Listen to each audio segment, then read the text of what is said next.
Marian jangan mentari bersinar, hatiku riang pergi ke sekolah, buku di tangan. Assalamualaikum warahmatullahi wabarakatuh.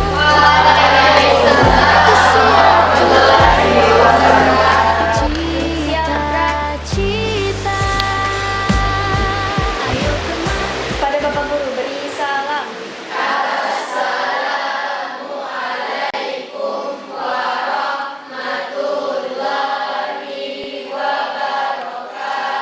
Waalaikumsalam warahmatullahi wabarakatuh. Teman-temanku, marilah kita berdoa sebelum belajar. Doa dimulai.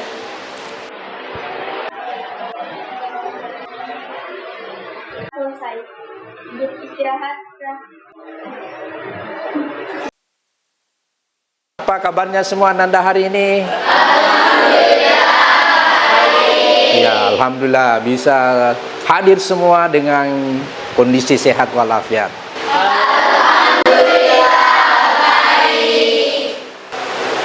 Andi Sakia. Keseimbangan pasar. Ya, Batar. ini Andi di case ya. Investasi. Oke. Baik Ananda, pada kesempatan ini saya akan menyampaikan tentang tujuan pembelajaran kita pada hari ini tentang konsep uang. Yang pertama adalah tujuan yang kedua adalah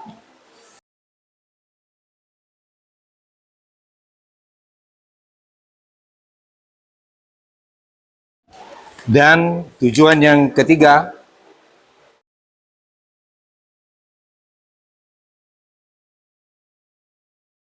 Ananda, sekarang saya minta pinjam sebentar uangnya. Ada uang kertas, ada uang logam. Ya. Ada ini uangnya? Uang 10.000 dengan 5.000. Ada yang uang koin. Ya. Iya.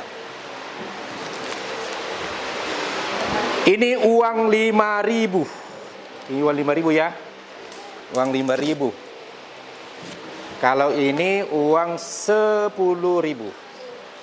10.000 dan uang 5.000 ada nilainya. Yang pertama ada yang tertera di dalam mata uang ini ada 10.000, itu namanya nilai apa? Nilai apa? Nilai nominal, nah, yang 10.000 ini. Sama dengan 5.000 ini ada nilai nominalnya. Nilai nominalnya 5.000. Nah, di samping ada nilai nominal, ada nilai apa ini yang disebut yang bahan dari kertas ini apa namanya? Kalau mungkin di terdahulu di sekolahnya di SMP Anda sudah belajar tentang IPS, di situ ada mata pelajaran ekonomi juga, ada materi ekonomi yang Anda sudah pelajari. Apa namanya, Bah? Dari bahan yang terbuat dari kertasnya apa namanya? Nilai? Ada yang ingat? Ada? Ingat? Nilai? Tidak ada yang ingat ya? Nilai? Clue? Nilai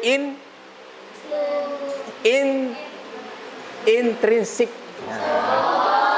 Sudah? Biasa dengar kata intrinsik? Nah, mungkin cuma lupa. Jadi ada nilai nominal, ada nilai intrinsik. Nah, nilai intrinsik. Ini juga kan?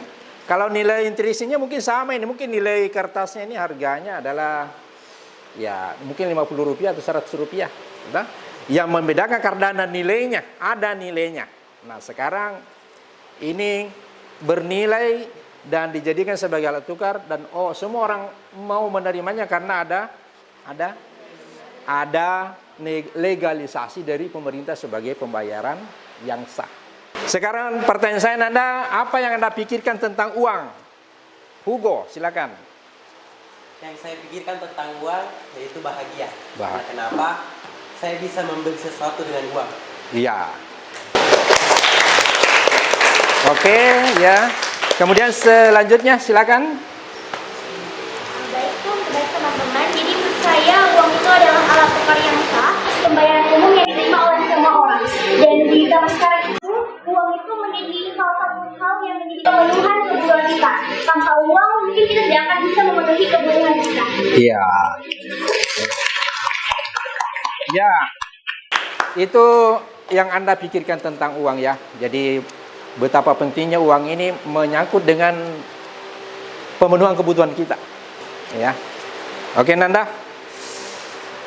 Sekarang ada soal ya, dijawab benar atau salah saja ya. Jadi kalau benar katakan benar, kalau salah ya salah ya.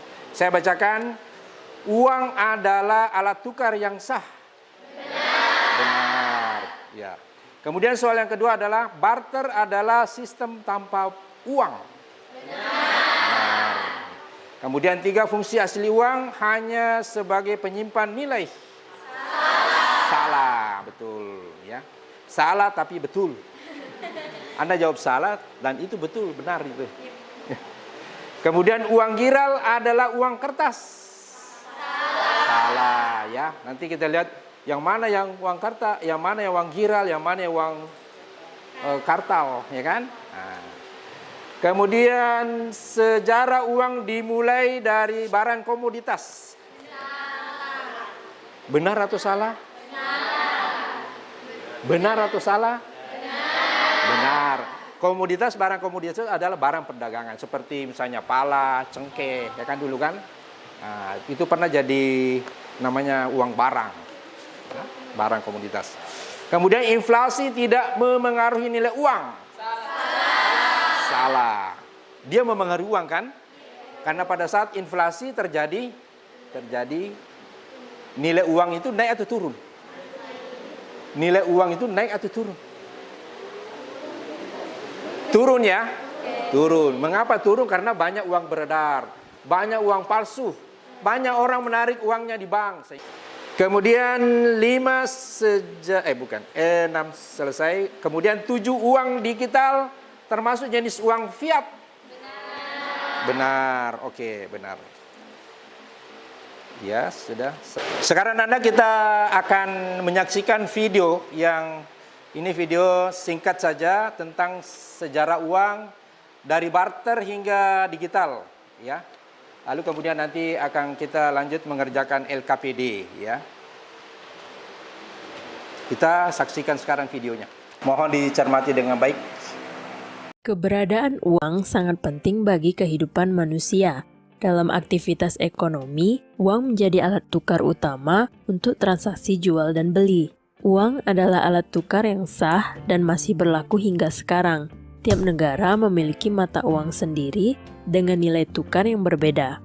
Seiring dengan perkembangan zaman, uang mengalami banyak perubahan, mulai dari bentuk fisik, logam dan kertas, hingga uang yang disimpan secara digital. Namun, jauh sebelum itu, manusia sama sekali belum mengenal uang. Jadi, manusia memenuhi kebutuhannya sendiri dengan bergantung hanya pada alam. Untuk memenuhi kebutuhan konsumsi makanan, manusia akan berburu hewan, menangkap ikan, atau memetik buah di hutan. Akan tetapi, populasi manusia yang semakin bertambah menyebabkan kebutuhan semakin meningkat, dan sistem yang hanya bergantung pada alam tersebut tidak dapat lagi memenuhi kebutuhan manusia saat itu. Manusia menyadari bahwa mereka adalah makhluk sosial yang saling membutuhkan, sehingga mereka berinteraksi satu sama lain untuk saling bertukar barang dengan barang atau barang dengan jasa. Kegiatan pertukaran barang dan jasa ini disebut dengan barter. Contohnya, seseorang menukarkan sekantung ikan kering dengan sekantung beras. Barter merupakan awal sejarah uang sebagai alat tukar untuk mendapatkan sesuatu yang dibutuhkan. Tapi, lama-kelamaan sistem ini ditinggalkan karena memiliki banyak kelemahan, seperti sulitnya untuk mencari orang yang mau menukarkan barangnya dan nilai barang yang ditukar tidak setara. Akibatnya, ditetapkanlah barang dasar yang hampir semua orang miliki sebagai standar pembayaran. Barang dasar tersebut juga mengalami pergeseran, mulai dari garam, teh, biji-bijian, daun tembakau, berubah menjadi hewan ternak, lalu berubah lagi dalam bentuk komoditas pertanian seperti sayuran, gandum, dan tanaman lainnya. Akan tetapi, barang-barang ini tidak praktis untuk dibawa kemana-mana, lalu muncullah cangkang kerang yang digunakan sebagai uang. Cangkang kerang ini adalah kauri yang digunakan untuk waktu yang cukup lama. Sejak awal peradaban Cina dan India, kauri dianggap sebagai barang berharga. Kauri juga dibawa dalam perdagangan ke Afrika. Selanjutnya, orang Eropa juga menggunakan cangkang kerang atau dikenal dengan wampun sebagai mata uang di pasar. Cangkang kerang yang menumpuk terlalu banyak menyebabkan nilainya jatuh, bahkan hilang. Dan setelah itu, mulailah bermunculan uang dalam bentuk logam. Cikal bakal uang logam pertama kali dicetuskan oleh bangsa Lydia yang berada di wilayah Turki pada abad ke-6 sebelum Masehi. Uang tersebut adalah elektrum. Elektrum terbuat dari campuran emas dan perak yang berbentuk seperti kacang polong. Setelah itu, untuk pertama kalinya, uang logam diciptakan oleh Croesus pada tahun 560 sampai dengan 546 sebelum Masehi.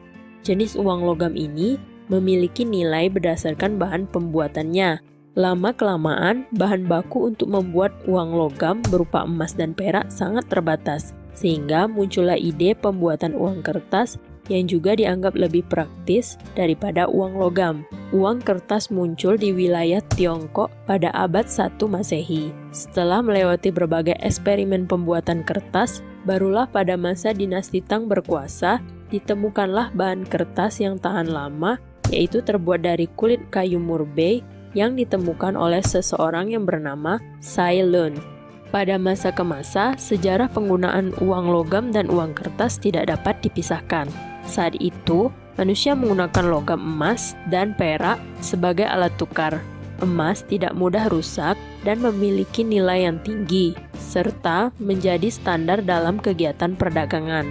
Dikarenakan transaksi perdagangan antar negara makin luas, yang menyebabkan keuntungan meningkat, dan secara otomatis juga meningkatkan harta kekayaan, orang-orang memerlukan seseorang atau tempat yang bisa dipercaya untuk menitipkan uang logam mulia tersebut agar dapat menghindari risiko pencurian atau kehilangan. Lalu, terbentuklah tempat-tempat penitipan emas yang menjamin penyimpanan emas dengan aman. Tempat penitipan emas ini mengeluarkan akta berbentuk kertas atau banknote kepada pemilik emas yang bisa ditukarkan kembali dan dapat juga digunakan untuk melakukan transaksi jual beli. Pada prakteknya, akta berbentuk kertas yang dikeluarkan oleh lembaga swasta ini sama saja dengan uang kertas seperti saat sekarang. Tetapi perbedaannya, saat ini mata uang baik logam maupun kertas diterbitkan oleh bank sentral yang dimiliki oleh negara. Untuk menjaga uang-uang ini dari risiko seperti kerusakan, pencurian, dan juga bisa mempermudah transaksi, maka muncullah cek, kartu ATM, kartu debit, kartu kredit, dan lain-lain. Teknologi juga menambah bentuk uang menjadi lebih praktis. Uang tersebut adalah uang digital, uang elektronik, uang virtual, atau mata uang kripto. Uang ini dikelola, disimpan, atau dapat ditukar melalui sistem komputer digital atau melalui jaringan internet. Sekarang kita kerja kelompok.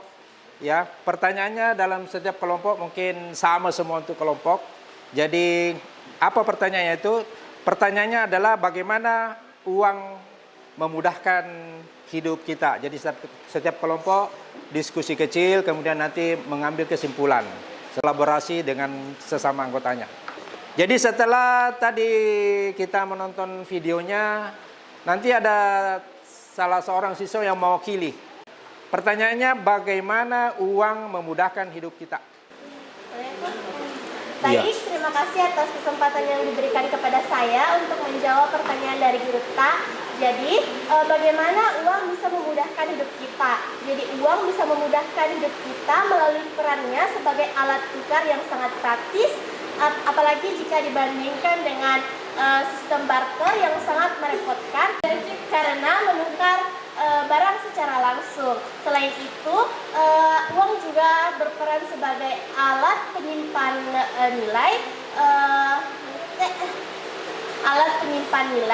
di mana jika dibandingkan dengan sistem barter yang barang bisa rusak atau bisa basi, sedangkan uang itu bisa disimpan atau digunakan dalam jangka waktu yang lama dan bisa digunakan di masa depan. Oke, sekian dari saya. Terima kasih. Sekarang Nanda adalah kita sudah tugas kolaborasi ini setiap kelompok adalah nanti pertanyaannya adalah apa masalah jika tidak ada uang. Jadi setiap kelompok akan memberikan kesimpulan dari anggota kelompoknya untuk dapat memberikan nanti jawaban, ya. Jadi dari 5 kelompok ini sama pertanyaannya, saya ulang, apa masalah jika tidak ada uang? Silakan berkolaborasi anggota kelompoknya, ya. Kemudian waktunya 5 menit, ya. Setelah itu dikumpul untuk kita nanti salah satu presentasikan.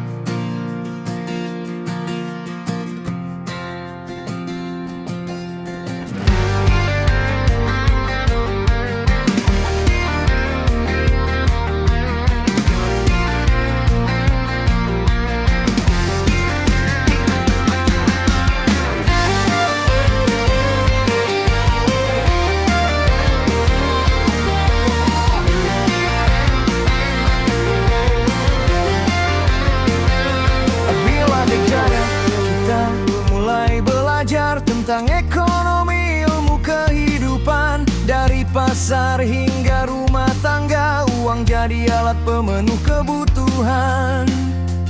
Dulu barter jadi cara bertukar, sulit menilai tak selalu setara. Lalu uang hadir sebagai solusi, mempermudah transaksi sehari-hari.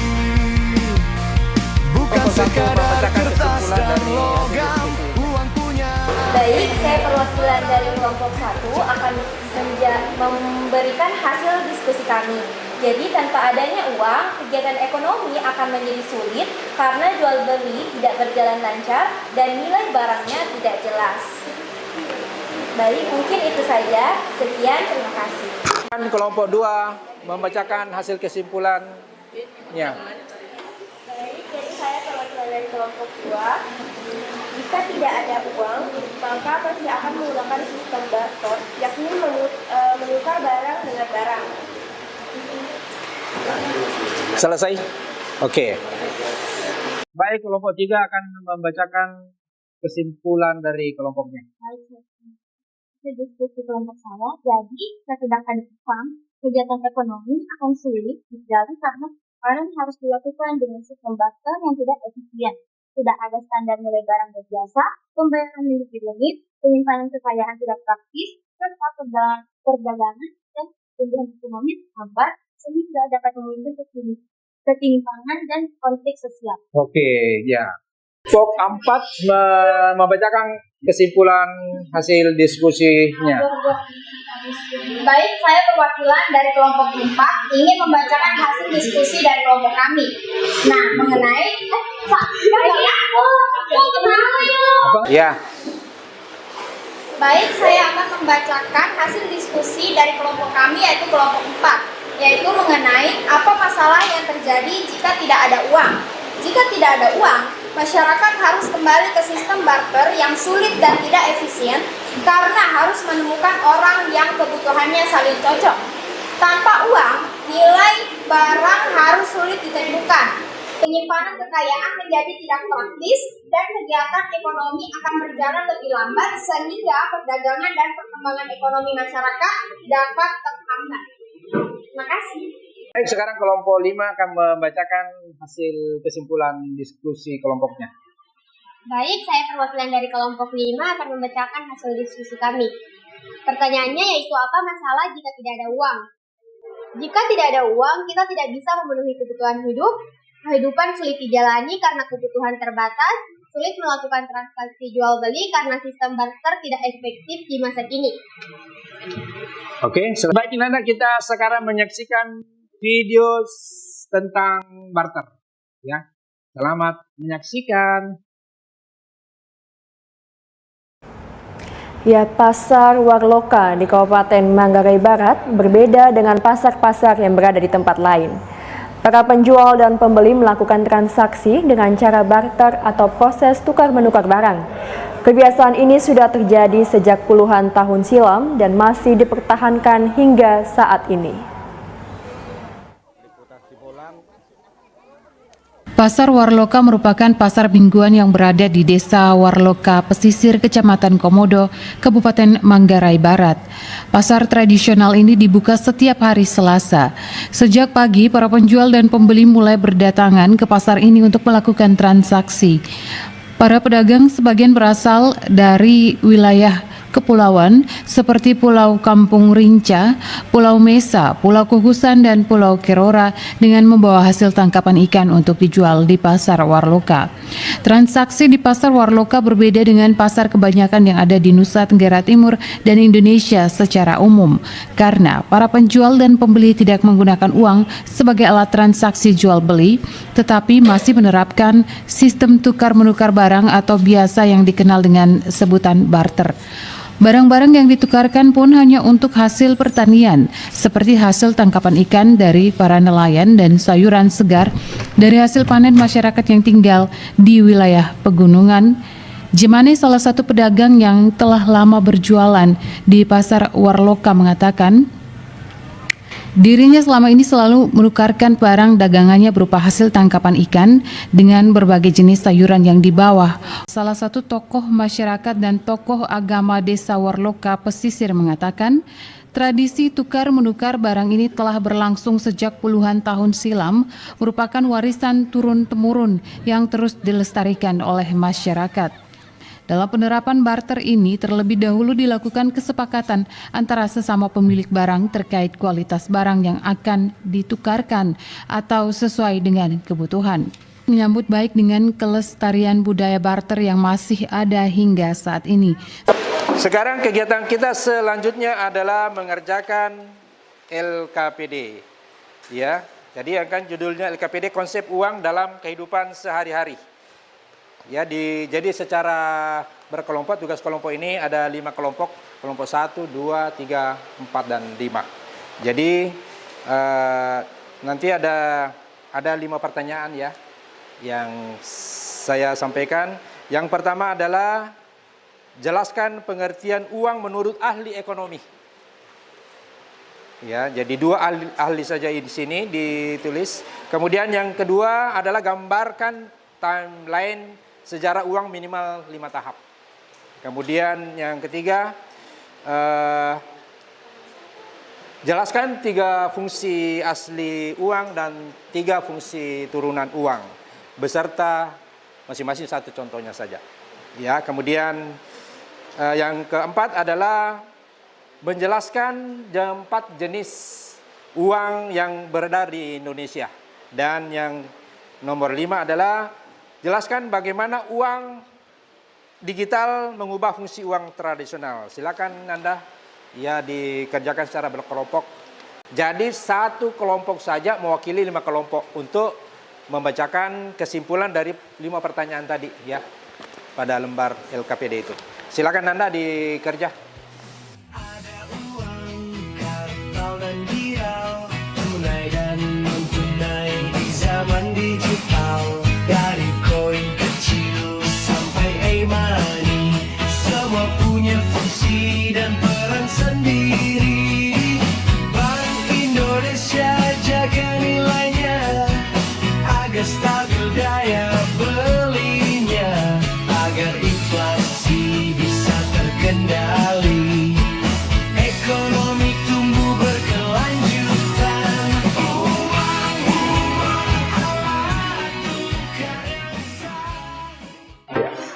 Bismillahirrahmanirrahim. Assalamualaikum warahmatullahi wabarakatuh. Waalaikumsalam warahmatullahi wabarakatuh. Pertama, terima kasih atas kesempatan yang diberikan oleh kelompok kami.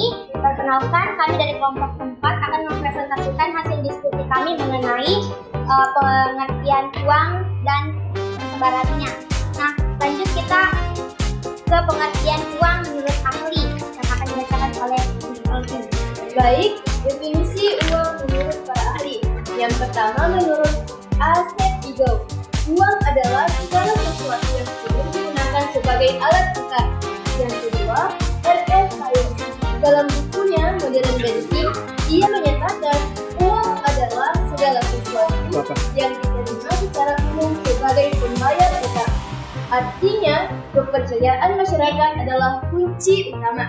Dan yang ketiga ada Rolling di Thomas, menekankan bahwa uang adalah benda yang dengan mudah dan umum diterima oleh masyarakat untuk pembayaran barang, jasa, dan aset berharga lainnya. Baik, selanjutnya kita beralih ke gambaran timeline sejarah uang yang ada 5 tahap yang akan dibacakan oleh Ibu Nura. Baik, yang pertama adalah tahap peradaban atau ekonomi. Pada tahapan awal peradaban, manusia hidup mandiri atau self-sufficient. Artinya, setiap orang atau kelompok kecil memenuhi kebutuhan sendiri tanpa bergantung pada orang lain. Jika butuh makanan, maka ia akan berburu atau berlabuh. Jika butuh pakaian, membuat sendiri dari kulit hewan. Jika butuh tempat tinggal, ia akan membangun sendiri.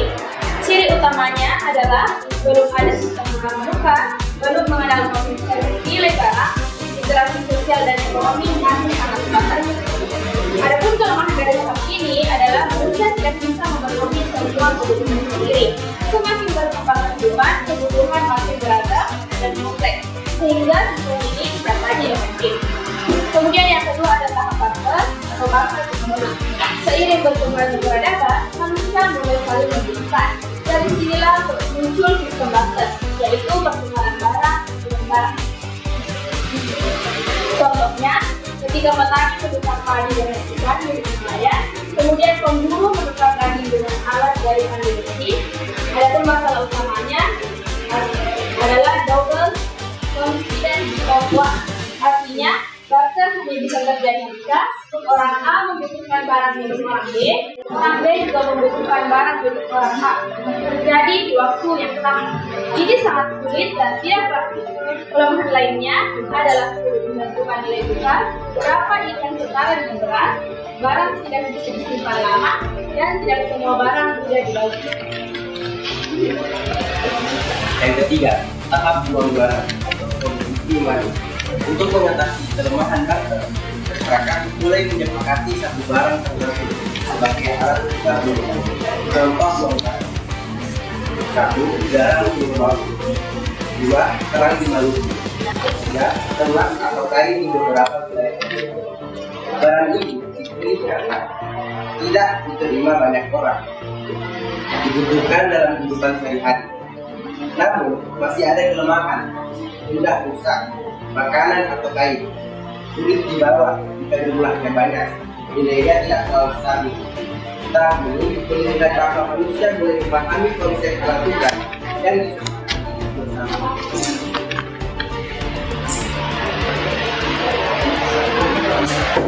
Nah, selanjutnya, adapun fungsi uang, fungsi asli dan fungsi turunan uang yang akan dibacakan oleh Selvi.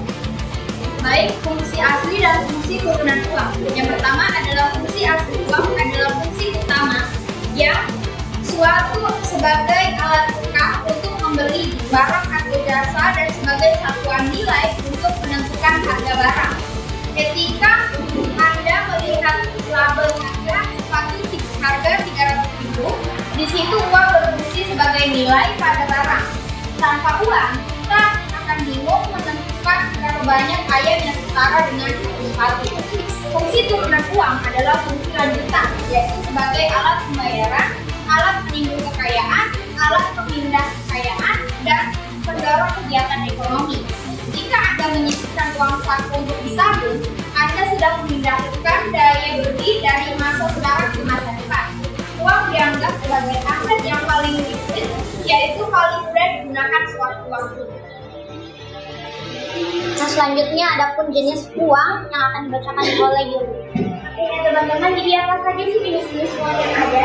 Nah, di Indonesia sendiri yang digunakan dalam kegiatan ekonomi diatur secara resmi dalam Undang-Undang Nomor 7 Tahun 2011 tentang mata uang. Nah, di sini ada 4 jenis mata uang. Yang pertama ialah uang kasa, adalah uang yang berbentuk fisik dan digunakan langsung sebagai alat pembayaran sah. Percetakan uang ini dilakukan oleh Polri, perusahaan percetakan uang Republik Indonesia, dibawa kendali oleh Bank Indonesia.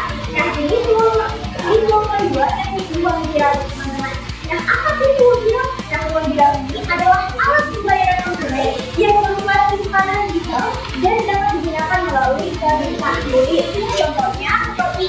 Nah, kalau yang kedua adalah uang elektronik atau sheet-based, adalah alat pembayaran elektronik yang nilai uangnya tersimpan dalam sheet seperti kartu. Contohnya seperti apa? Seperti flash atau e-money yang saldonya tersimpan dalam sheet teman-teman. Lalu yang keempat atau yang terakhir adalah dompet digital atau card-based, adalah alat pembayaran elektronik yang nilai uangnya tersimpan di server milik penyedia jasa. Nah, ini selalu teman-teman temukan, yakni seperti Dana dan juga GoPay. Nah, uang digital ini sendiri mengubah fungsi uang tradisional dengan membantu. Oke, selanjutnya kami akan menjawab pertanyaan yang ada di LKPD, yaitu bagaimana uang digital menggantikan uang kartal, yaitu koin dan kertas. Oke, baik. Jadi, uang digital membuat fungsi uang tradisional dengan membuat fungsi-fungsi uang itu menjadi lebih cepat, praktis, dan efisien tanpa menghilangkan fungsi dasarnya. Ada beberapa faktor. Yang pertama, sebagai alat tukar tradisional. Jika uang tradisional digunakan secara tunai, uang digital memungkinkan transaksi tanpa tatap muka, itu melalui ponsel ataupun kartu. Yang kedua, sebagai satuan nilai. Uang digital tetap berfungsi sebagai satuan nilai, namun nilainya ditampilkan secara real time dalam bentuk saldo digital, sehingga memudahkan pencatatan dan penghitungan keuangan. Yang ketiga, sebagai alat pembayaran. Fungsi pembayaran menjadi lebih luas karena uang digital dapat digunakan untuk membayar berbagai kebutuhan seperti tagihan, transportasi, dan belanja online. Yang keempat, sebagai alat penimbun kekayaan. Jika uang tradisional disimpan secara fisik, uang digital disimpan secara elektronik di bank atau server, sehingga lebih aman. Kemudian ada setelah itu jangan saya doa langsung doa dulu. Ya, doa. Ya, yang akan memberikan refleksi terhadap kegiatan hari ini. Kegiatan pada pembelajaran tentang konsep uang pada hari ini. Silakan Anda. Iya. Jadi hari ini saya belajar bahwa uang bukan hanya sebagai alat tukar, melainkan juga perlu dikelola dengan bijak melalui perencanaan keuangan dan pemilihan kebutuhan serta keinginan. Relevansinya dengan kehidupan saya sangat besar. Saya mengerti mengapa orang tua saya melarang untuk boros dan setiap pengeluaran perlu dipertimbangkan agar cukup untuk mengolah dan makanan. Sekarang saya menabung dari uang jajan untuk kebutuhan penting lainnya. Oke, jadi saya akan memberikan bahwa apa yang dipelajari hari ini dan relevansinya terhadap hidup saya akan uang. Oke, jadi hari ini saya belajar bahwa uang bukan hanya alat tukar, tapi juga alat untuk melakukan tukar. Saya juga belajar pentingnya membedakan antara kebutuhan dan keinginan agar uang tidak habis untuk hal yang tidak penting. Adapun relevansinya dalam kehidupan saya, pembelajaran tentang uang sangat relevan dengan kehidupan saya karena setiap hari saya berhubungan dengan uang, baik untuk jajan, kebutuhan sekolah, maupun kebutuhan lainnya. Dengan memahami cara mengelola uang, saya bisa belajar hidup lebih hemat, bertanggung jawab, dan tidak boros. Mungkin itu saja dari saya. Terima kasih. Iya. Dari pelajaran hari ini, saya memahami mengenai perkembangan uang dari sistem barter hingga uang digital. Dan saya menyadari bahwa uang sangat penting dalam kehidupan karena sangat memudahkan aktivitas ekonomi seperti sebagai alat pembayaran atau pemenuhan kebutuhan sehari-hari.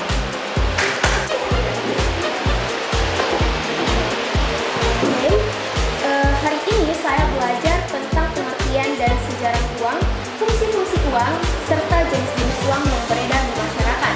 Dari pembelajaran ini saya menjadi lebih paham bahwa uang tidak hanya sebagai alat tukar, tetapi juga memiliki banyak peran dalam kehidupan sehari-hari.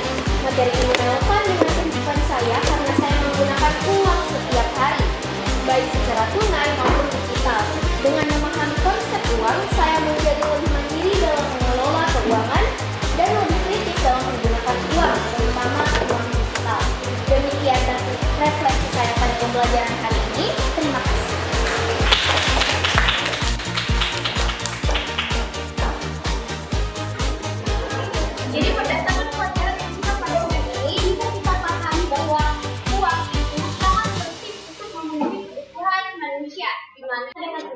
bisa membeli barang atau jasa tanpa menggunakan sistem barter.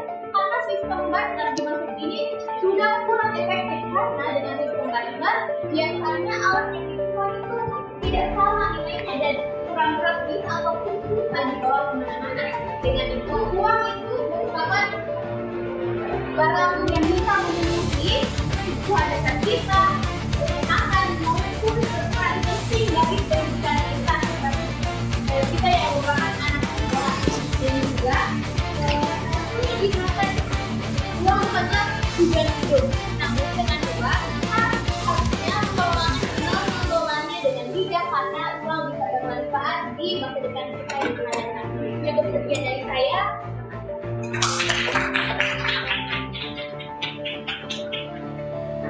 Baik, terima kasih atas kesempatan yang diberikan.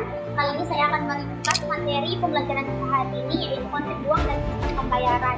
Uang adalah alat yang sah digunakan secara umum untuk mempermudah pertukaran barang dan jasa dan menggantikan sistem barter serta memudahkan penyimpanan nilai dan pemindahan kekayaan.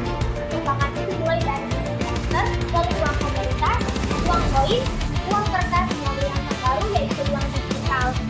Uang konsumsi, satuan hitung, alat tukar, penyimpanan nilai, kurs standar, pembayaran benda, dan alat pembayaran utang. Yang kedua itu uang viral yaitu saldo bank, dan yang terbaru yaitu saldo e-money. Nah, sebagian besar uang modern merupakan uang fiat, yaitu uang yang ditentukan nilainya oleh pemerintah dan persebaran dan nilainya dipengaruhi oleh inflasi serta kebijakan moneter. Untuk itu, sekian.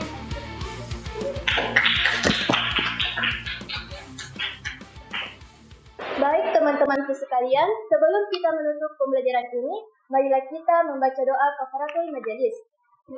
Bismillahirrahmanirrahim. Subhanakallahumma wa bihamdika nasyhadu an la ilaha illa anta wa nastaghfiruka wa natubu ilaik. Amin ya rabbal alamin. Amin. Baik Nandas, demikian kegiatan pembelajaran kita pada hari ini tentang konsep uang. Semoga bermanfaat dan memberikan manfaat yang sebesar-besarnya bagi kita tentang bagaimana kita belajar mengekonomi pada konsep uang pada hari ini.